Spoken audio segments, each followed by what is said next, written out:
que con grabar con 400 y pico de dólares, como lo hace ella, la corta de un árbol, está estimulando y propiciando que se proteja el medio ambiente.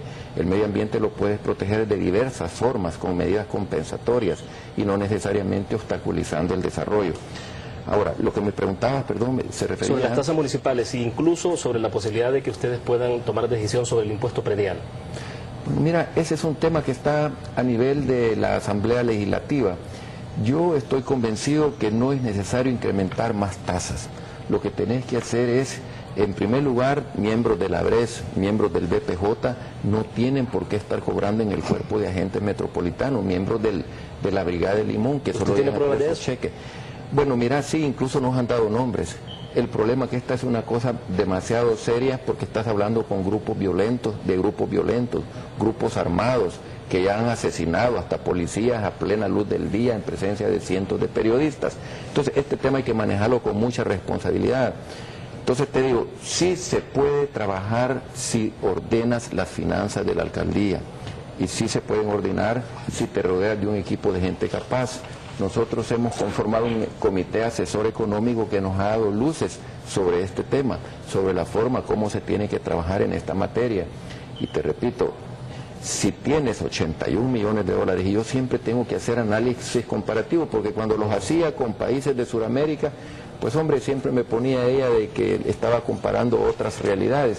Si Guatemala y Tegucigalpa están ordenadas, y no hay que olvidar que ellos tienen desde hace 12 años la administración municipal de San Salvador, ya no nos pueden seguir endulzando el oído que van a empezar a ordenar cuando a la luz del día y a la vista de todos los capitalinos está que las ventas, lejos de disminuir, se han incrementado en forma desproporcionada, que se le desbordó a la doctora las ventas por todos los costados de la ciudad, que por proteger las gradas del Palacio y del Teatro, hoy tenemos ventas por todos los rumbos de la ciudad de San Salvador, ya ni las zonas residenciales escapan a eso. Vamos a hacer en este momento otra pausa con nuestros anunciantes. Al regreso, escuchamos la reflexión también de la doctora Violeta Mengíbar sobre el punto en particular. Vamos a la pausa, ya volvemos.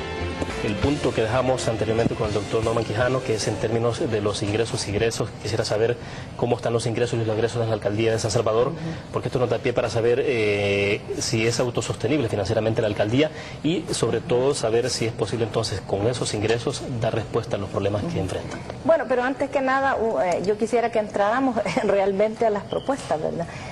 Una pequeña reacción. Parece de que Norman, el candidato de Arena, siempre insiste en la crueldad, ¿verdad?, del incremento de las tasas en la tala de árboles.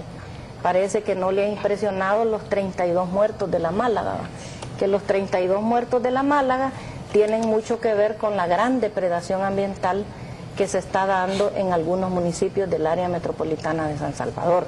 Nosotros no vamos a disminuir la tasa de tala de árboles, porque creemos que la ciudad capital ya llegó al límite de la preservación ambiental. Y en la pregunta que usted me hace, la alcaldía de San Salvador tiene finanzas sanas.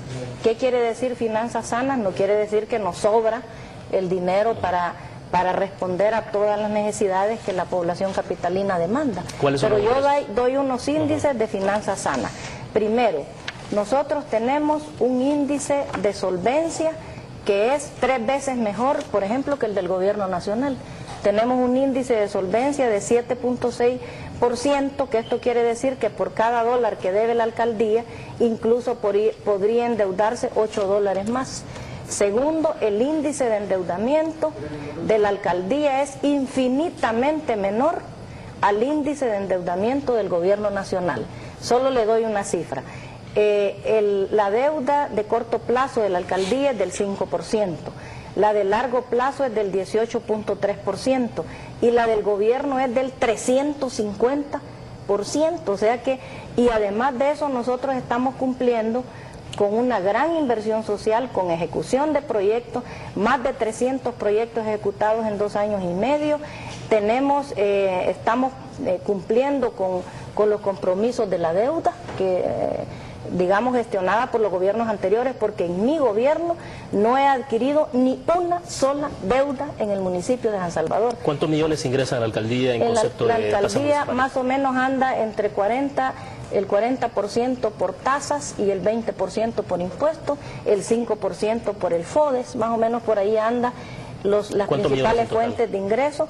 El presupuesto de este año, del 2009, va a andar ahí por 74.6 millones de dólares, de los cuales es un presupuesto que fundamentalmente es sostenido por las tasas, por los impuestos, por la cooperación internacional. Mi gobierno ha hecho una exitosa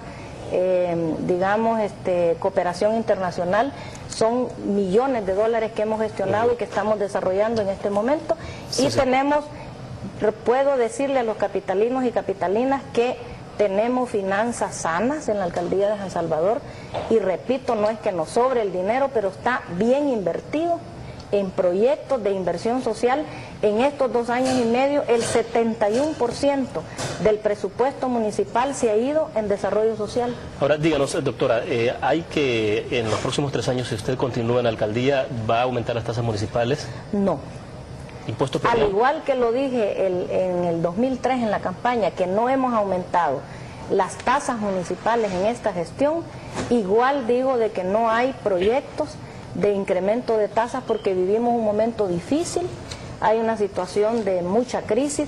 Al contrario, nosotros estamos promoviendo ordenanzas de dispensa de intereses por mora, ¿verdad? Y por no pago de multas en algunas actividades administrativas de la alcaldía. Nosotros estamos por continuar como estamos con el sistema de tasas. Los impuestos no dependen de la alcaldía, sino que de la Asamblea Legislativa, pero la estructura de las tasas nosotros la mantenemos respetando la grave crisis económica. Y yo ya decía anteriormente, la alcaldía tiene unas tasas diferenciadas de justicia tributaria, donde aproximadamente cada año se disminuye en tasas a personas necesitadas un promedio de 3 millones de dólares anuales. O sea que nosotros estamos, lejos de estar incrementando o promoviendo el incremento de tasas, continuar con lo de la diferenciación en el cobro de las tasas para personas de escasos recursos aquí en el municipio de San Salvador. Ahora quisiera saber, doctor Quijano, ¿qué hacer en el tema de seguridad en la capital, San Salvador? Sí, pero muy brevemente, se necesita tener sangre fría para decir que no hay incrementos de tasas, para decir de que manejan un buen endeudamiento cuando tienen 21 millones de deuda, de endeudamiento corto y de largo plazo, y cuando tienen 22 propiedades hipotecadas. Me preguntaba sobre el tema de... Quisiera saber, en términos de la seguridad de la capital, ¿qué es lo que se debe hacer? ¿Hay que coordinar más con la Policía Nacional Civil, dotar de nuevos recursos, de nuevas facultades al Cuerpo de Agentes Metropolitanos? Bueno, qué bueno que me haces una pregunta para poder yo ampliar sobre un tema que a nuestro juicio no se le ha dado la importancia. Mira, hemos conocido experiencias exitosas en muchos municipios en la República del Perú. Nosotros hemos hablado de establecer un centro de monitoreo a través de sistemas de cámaras, que no es nada novedoso, pero que aquí en El Salvador no existe, para tener una mayor actitud preventiva y disuasiva del Cuerpo de Agentes Metropolitanos. Esto conlleva una serie de acciones, por supuesto, que entre otras están el dotar al CAM de una nueva mística, un CAM más empático, más dialogante, más concertador con los ciudadanos. Conlleva también establecer una serie de acciones coordinadas con la Policía Nacional Civil, establecer un teléfono que le permita al ciudadano conocer perfectamente quién es el patrullero. Nosotros pudimos conocer allá en Perú lo que ellos llaman el patrullero de mi barrio, que el ciudadano del distrito conoce perfectamente el celular y el radio del policía, del serenazgo, que le llaman a los cuerpos de agentes metropolitanos, que está en su vecindario, y le permite tener una actitud de respuesta no más allá de 3 minutos.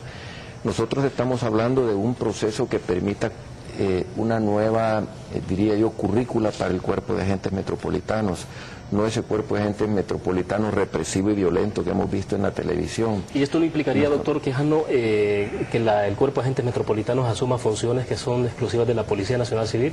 No, de ninguna manera. Si es que el mismo Cuerpo de Agentes Metropolitanos, acompañado de un miembro, como lo hacen allá en el Perú, que tienen las mismas facultades, la Policía Nacional del Perú, acompaña el accionar de los serenazgos, de los cuerpos de agentes metropolitanos, y permite tener una labor disuasiva.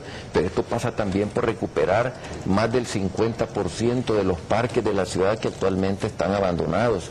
Esto pasa por desarrollar un verdadero proyecto de iluminación, que nosotros ya tenemos algunas propuestas de cómo podemos impulsar ese proyecto de iluminación. Pasa por reordenar también el centro de la ciudad, porque en medio de ese desorden y de ese caos se vuelve un ambiente propicio para la delincuencia.